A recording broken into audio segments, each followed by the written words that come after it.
السبيل على الذين يستأذنونك وهم أغنياء رضوا بأن يكونوا مع الخوالف وطبع الله على قلوبهم فهم لا يعلمون يعتذرون إليكم إذا رجعتم إليهم قل لا تعتذروا لن نؤمن لكم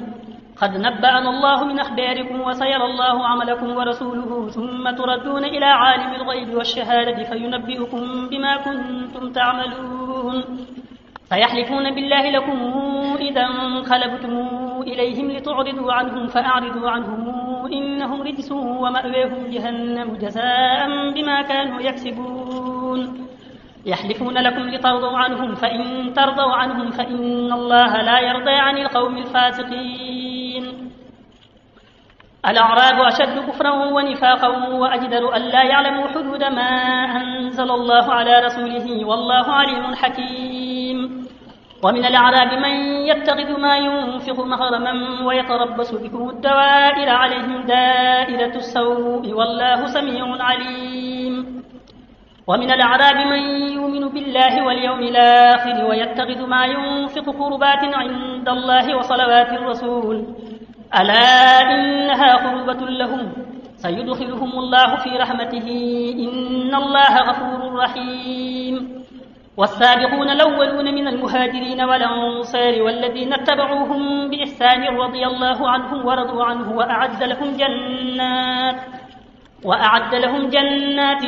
تجري تحتها الأنهار خالدين فيها أبدا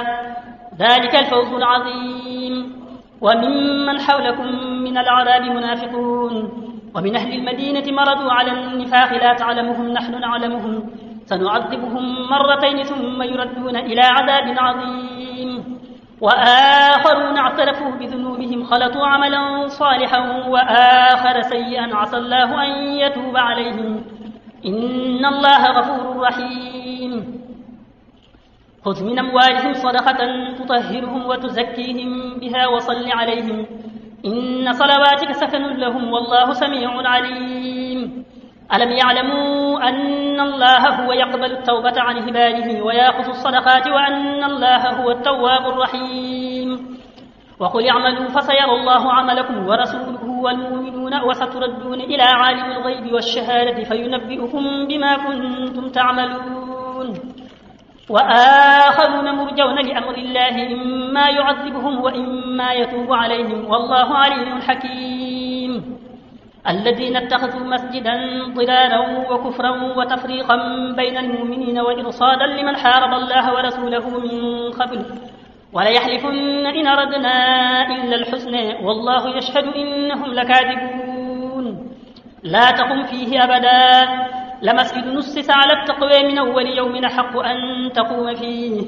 فيه رجال يحبون أن يتطهروا والله يحب المطهرين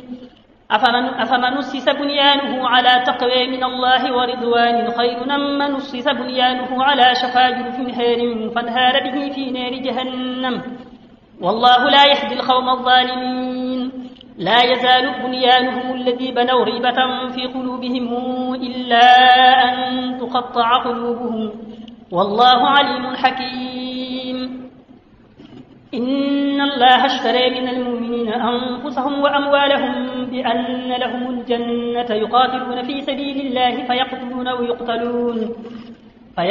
ويقتلون وعدا عليه حقا في التوراة والإنجيل والقرآن ومن أوفى بعهده من الله فاستبشروا ببيعكم الذي بايعتم به وذلك هو الفوز العظيم التائبون العابدون الحامدون السائحون الراكعون الساجدون الآمرون بالمعروف والناهون عن المنكر والحافظون لحدود الله وبشر المؤمنين ما كان للنبي والذين آمنوا أن يستغفروا للمشركين ولو كانوا أولي قربى من بعد ما تبين له أنه أصحاب الجحيم وما كان استغفار إبراهيم لأبيه إلا عن موعدة وعدها إياه فلما تبين له أنه عدو لله تبرأ منه إن إبراهيم لأواه حليم وما كان الله ليضل قوما بعد إذ هداهم حتى يبين لهم ما يتقون إن الله بكل شيء عليم إن الله له ملك السماوات والأرض يحيي ويميت وما لكم من دون الله من ولي ولا نصير. لقد تاب الله على النبي والمهاجرين والأنصار الذين اتبعوه في ساعة العسرة من بعد ما كاد تزيغ قلوب فريق منهم ثم تاب عليهم إنه بهم رءوف رحيم. وعلى الثلاثة الذين خلفوا حتى إذا ضاقت عليهم الأرض بما رحبت وضاقت عليهم أنفسهم وظنوا أن لا ملجأ من الله إلا إليه ثم تاب عليهم ليتوبوا إن الله هو التواب الرحيم. يا أيها الذين آمنوا اتقوا الله وكونوا مع الصادقين. ما كان لأهل المدينة ومن حولهم من الأعراب أن يتخلفوا عن رسول الله ولا يرغبوا بأنفسهم عن نفسه ذلك بأنهم لا يصيبهم ظمأ ولا نصب ولا مخمصة في سبيل الله ولا يطؤون موطئا يغيظ الكفار ولا ينالون من عدو نيلا إلا كتب لهم به عمل صالح إن الله لا يضيع أجر المحسنين. ولا ينفقون نفقة صغيرة ولا كبيرة ولا يقطعون واديا إلا كتب لهم ليجزيهم الله أحسن ما كانوا يعملون. وما كان المؤمنون لينفروا كافة فلولا نفر من كل فرقة منهم طائفة ليتفقهوا في الدين ولينذروا قومهم إذا رجعوا إليهم لعلهم يهذرون. يا أيها الذين آمنوا قاتلوا الذين يلونكم من الكفار وليجدوا فيكم غلظة واعلموا أن الله مع المتقين. وإذا ما أنزلت سورة فمنهم من يقول أيكم زادته هذه إيمانا فأما الذين آمنوا فزادتهم إيمانا وهم يستبشرون وأما الذين في قلوبهم مرض فزادتهم رجسا إلى رجسهم وماتوا وهم كافرون. أولا يرون أنهم يفتنون في كل عام مرة أو مرتين ثم لا يتوبون ولا هم يذكرون. وإذا ما أنزلت سورة نظر بعضهم إلى بعض هل يريكم من أحد ثم انصرفوا صرف الله قلوبهم بأنهم قوم لا يفقهون. لقد جاءكم رسول من أنفسكم عزيز عليه ما عنتم حريص عليكم بالمؤمنين رؤوف رحيم. فإن تولوا فقل حسبي الله لا إله إلا هو عليه توكلت وهو رب العرش العظيم. بسم الله الرحمن الرحيم. ألف لام را تلك آيات الكتاب الحكيم. أكان للناس عجبا أن أوحينا إلى رجل منهم أن أنذر الناس وبشر الذين آمنوا أن لهم قدم صدق عند ربهم. قال الكافرون إن هذا لسحر مبين. إن ربكم الله الذي خلق السماوات والأرض في 6 أيام ثم استوى على العرش يدبر الأمر ما من شفيع إلا من بعد إذنه ذلكم الله ربكم فاعبدوه أفلا تذكرون. إليه مرجعكم جميعا وعد الله حقا إنه يبدأ الخلق ثم يعيده ليجزي الذين آمنوا وعملوا الصالحات بالقسط والذين كفروا لهم شراب من حميم وعذاب أليم بما كانوا يكفرون. هو الذي جعل الشمس ضياء والقمر نورا وقدره منازل لتعلموا عدد السنين والحساب ما خلق الله ذلك إلا بالحق نفصل الآيات لقوم يعلمون. إن في اختلاف الليل والنهار وما خلق الله في السماوات والأرض لآيات لقوم يتقون. إن الذين لا يرجون لقاءنا ورضوا بالحياة الدنيا واطمأنوا بها والذين هم عن آياتنا غافلون أولئك مأويهم النار بما كانوا يكسبون. إن الذين آمنوا وعملوا الصالحات يهديهم ربهم بإيمانهم تجري من تحتهم الأنهار في جنات النعيم دعويهم فيها سبحانك اللهم وتحيتهم فيها سلام وآخر دعويهم أن الحمد لله رب العالمين. ولو يعجل الله للناس الشر استعجالهم بالخير لقضي إليهم أجلهم فنذر الذين لا يرجون لقاءنا في طغيانهم يعمهون. وإذا مس الإنسان الضر دعانا لجنبه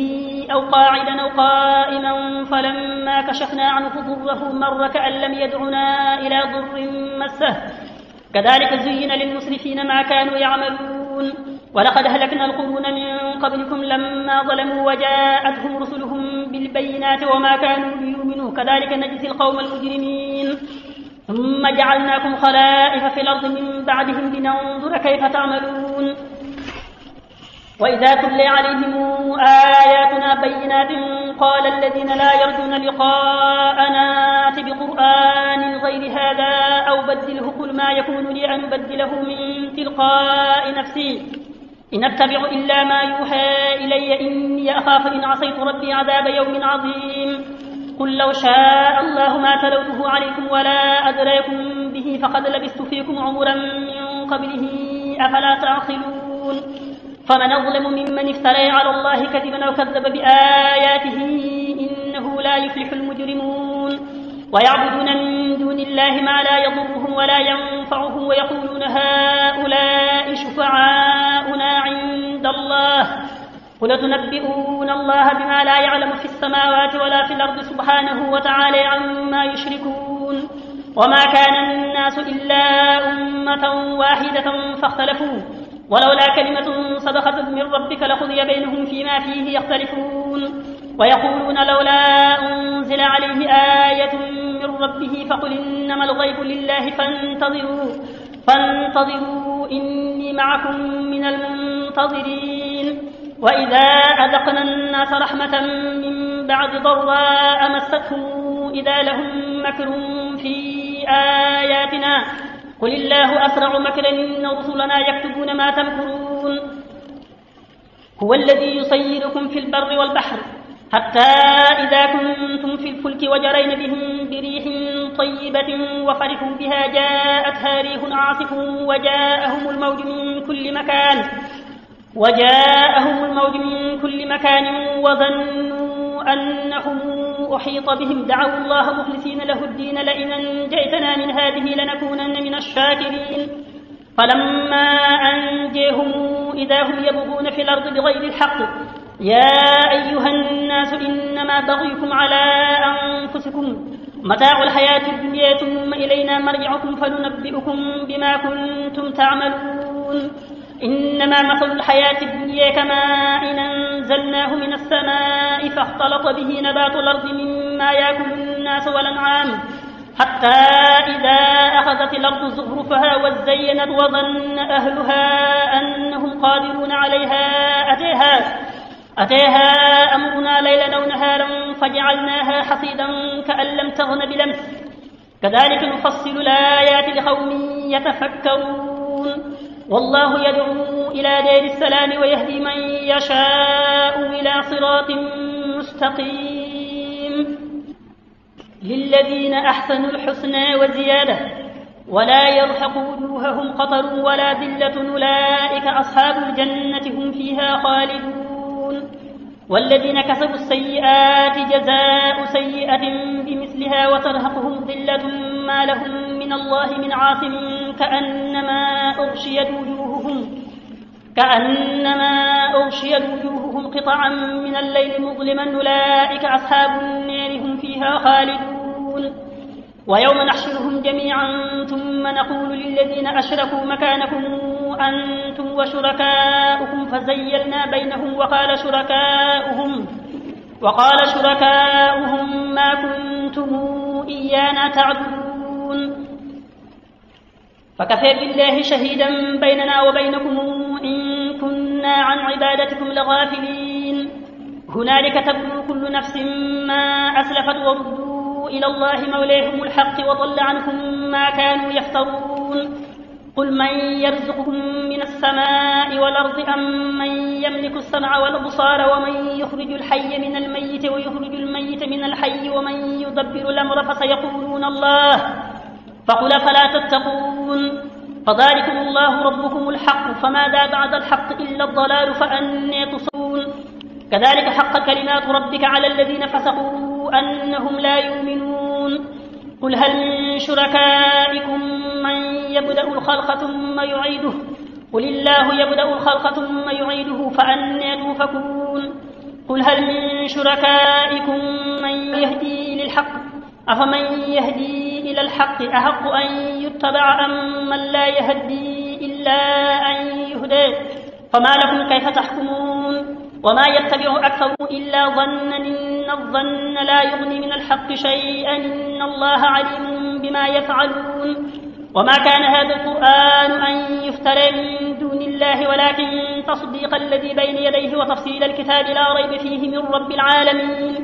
أم يقولون افتراه قل فاتوا بسورة مثله وادعوا من استطعتم من دون الله إن كنتم صادقين بل كذبوا بما لم يحيطوا بعلمه ولما ياتهم تاويله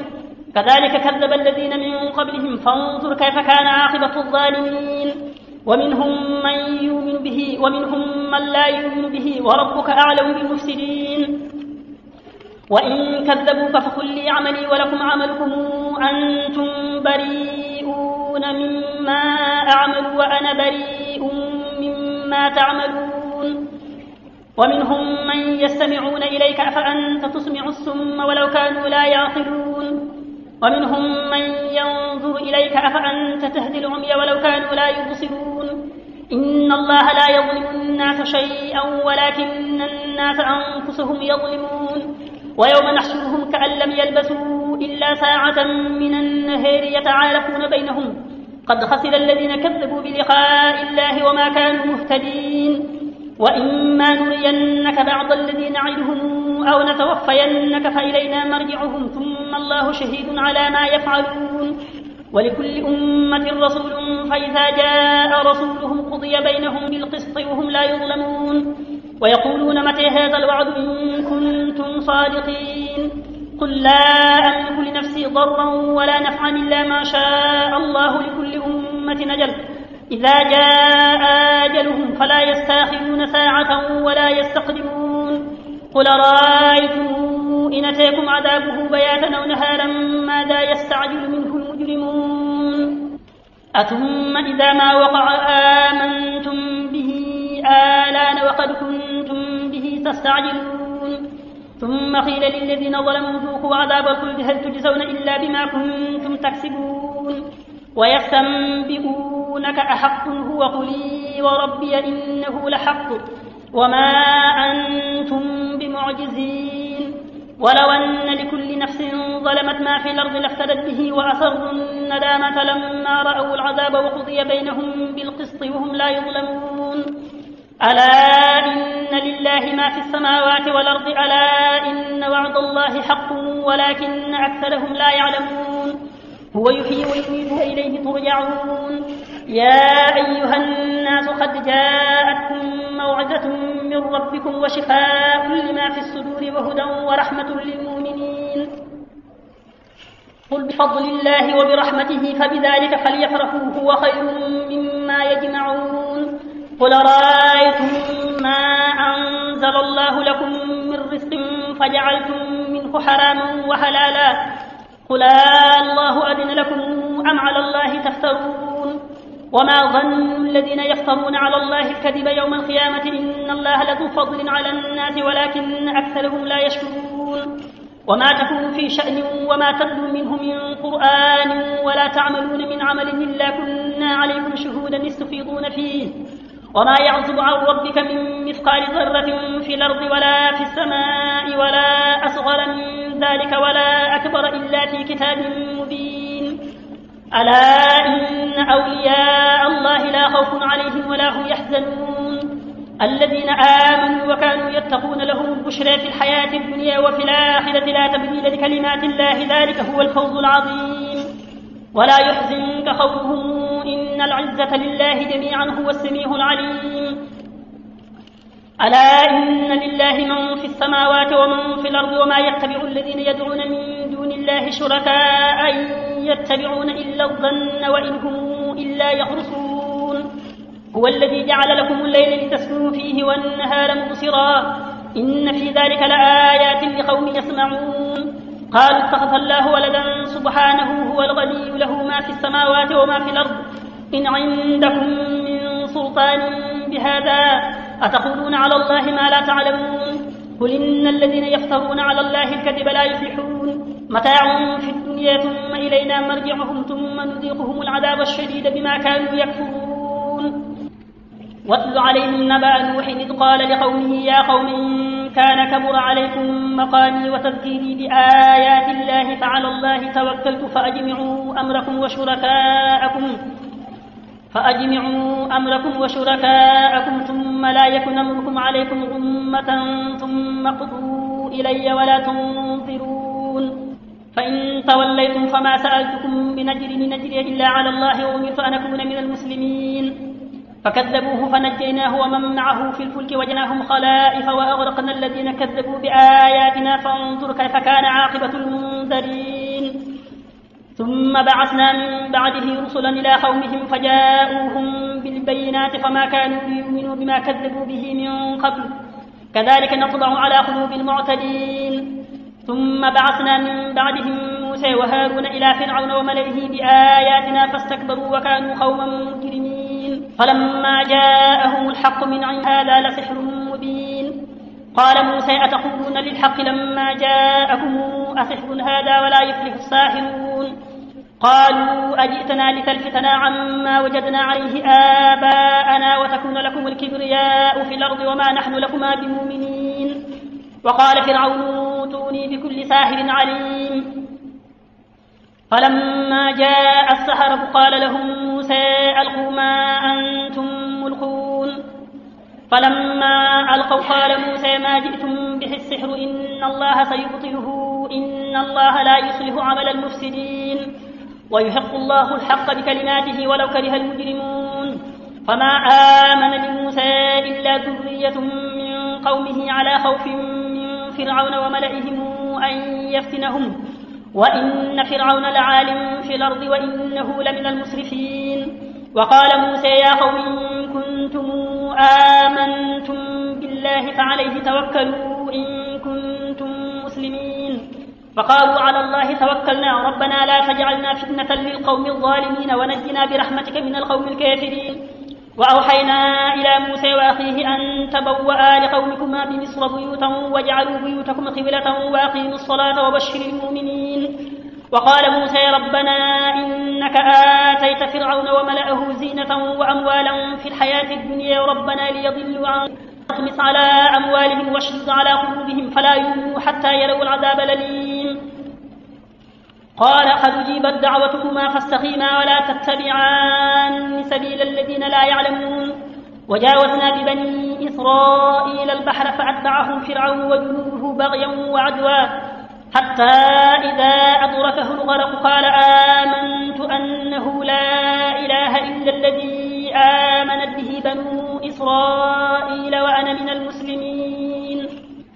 آلان وقد عصيت قبل وكنت من المفسدين فاليوم ننجيك ببدنك لتكون لمن خلفك آية وإن كثيرا من الناس عن آياتنا لغافلون ولقد بوأنا بني إسرائيل مبوأ صدق ورزقناهم من الطيبات فما اختلفوا حتى جاءهم العلم إن ربك يقضي بينهم يوم القيامة فيما كانوا فيه يختلفون فإن كنت في شك مما أنزلنا إليك فاسأل الذين يقرؤون الكتاب من قبلك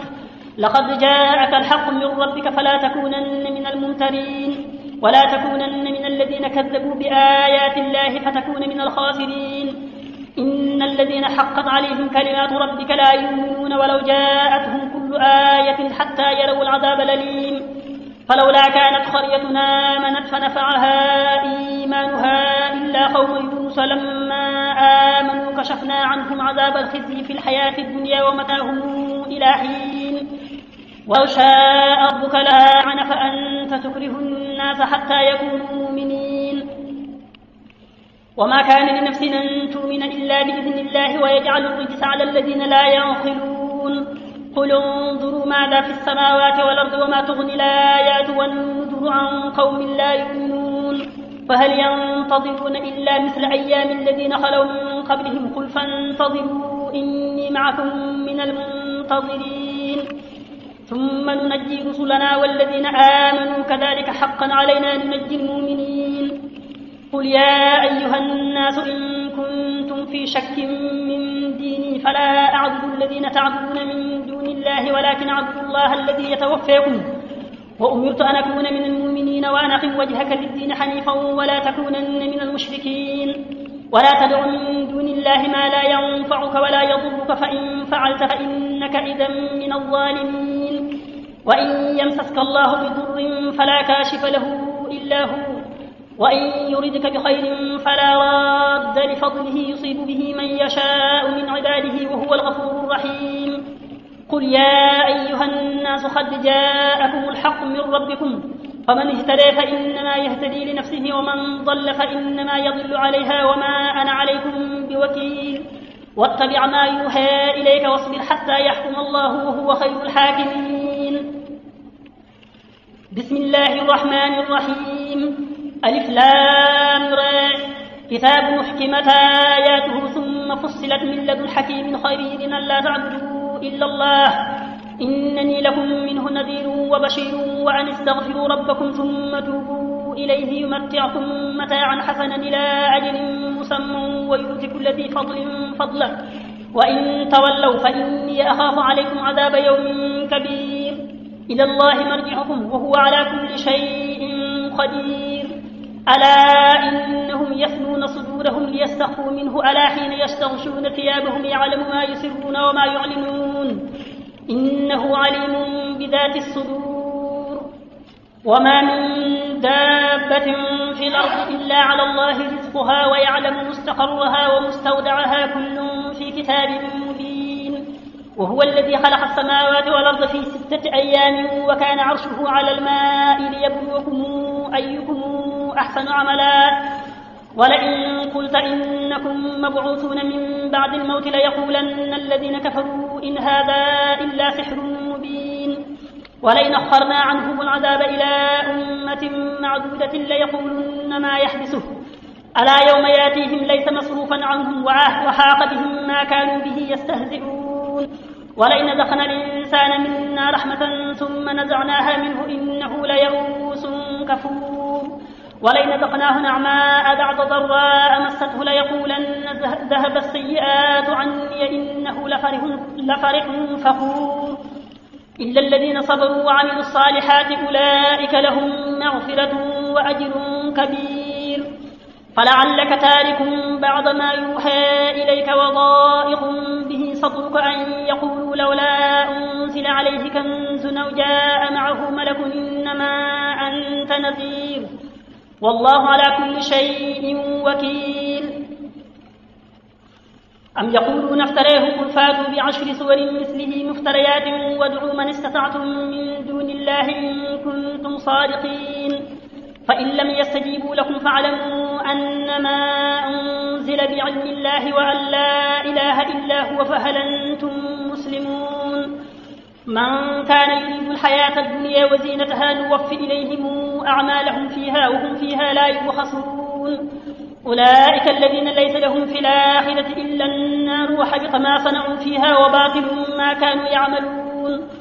أفمن كان على بينة من ربه ويتلوه شاهد منه ومن قبله كتاب موسى إماما ورحمة أولئك يؤمنون به ومن يكفر به من الأحزاب فالنار موعده فلا تك في مرية منه إنه حق من ربك ولكن أكثر الناس لا يؤمنون ومن أظلم ممن افترى على الله كذبا أولئك يعرضون على ربهم ويقول الأشهاد هؤلاء الذين كذبوا على ربهم ألا لعنة الله على الظالمين الذين يصدون عن سبيل الله ويبغونها عوجا وهم بالآخرة هم كافرون أولئك لم يكونوا معجزين في الأرض وما كان لهم من دون الله من أولياء يضاعف لهم العذاب ما كانوا يستطيعون السمع وما كانوا يبصرون أولئك الذين خسروا أنفسهم وضل عنهم ما كانوا يفترون لا جرم أنهم في الآخرة هم الأخسرون إن الذين آمنوا وعملوا الصالحات وأخبتوا إلى ربهم أولئك أصحاب الجنة هم فيها خالدون مثل الفريقين كالأعمى والسميع والبصير والسميع هل يستويان مثلا فلا تذكرون ولقد أرسلنا نوحا إلى قومه إني لكم نظير مبين ألا تعبدوا إلا الله إني أخاف عليكم عذاب يوم أليم فقال الملأ الذين كفروا من قومه ما نراك إلا بشرا مثلنا وما نراك اتبعك إلا الذين هم أراذلنا بادي الرأي وما نرى لكم علينا من فضل بل نظنكم كاذبين قال يا قوم أرأيتم إن كنت على بينة من ربي وآتيني رحمة من عنده فعميت عليكم أنلزمكموها وأنتم لها كارهون ويا قوم لا أسألكم عليه مالا إن أجري إلا على الله وما أنا بطارد الذين آمنوا إنهم ملاقو ربهم ولكني أراكم قوما تجهلون ويا قوم من ينصرني من الله إن طردتهم أفلا تذكرون ولا أقول لكم عندي خزائن الله ولا أعلم الغيب ولا أقول إني ملك ولا أقول للذين تزدري أعينكم لن يؤتيهم الله خيرا الله أعلم بما في أنفسهم إني إذا لمن الظالمين قالوا يا نوح قد جادلتنا فأكثرت جدالنا فاتنا بما تعدنا إن كنت من الصادقين قال إنما ياتيكم بالله إن شاء وما أنتم بمعجزين ولا ينفعكم نصحي إن أردت أن أنصح لكم إن كان الله يريد أن يغويكم هو ربكم وإليه ترجعون أم يقولون افتريه قل إن افتريته فعلي إجرامي وأنا بريء مما تجرمون وأوحي إلى نوح أنه لن يؤمن من قومك إلا من قد آمن فلا تبتئس بما كانوا يفعلون واصنع الفلك بأعيننا ووحينا ولا تخاطبني في الذين ظلموا إنهم مغرقون ويصنع الفلك وكلما مر عليه ملأ من قومه سخروا منه قال إن تسخروا منا فإنا نسخر منكم كما تسخرون فسوف تعلمون من ياتيه عذاب يخزيه ويحل عليه عذاب مقيم حتى إذا جاء أمرنا وفارت النور قل نحمل فيها من كل زوجين اثنين وأهلك إلا من سبق عليه القول وما آمن معه إلا قليل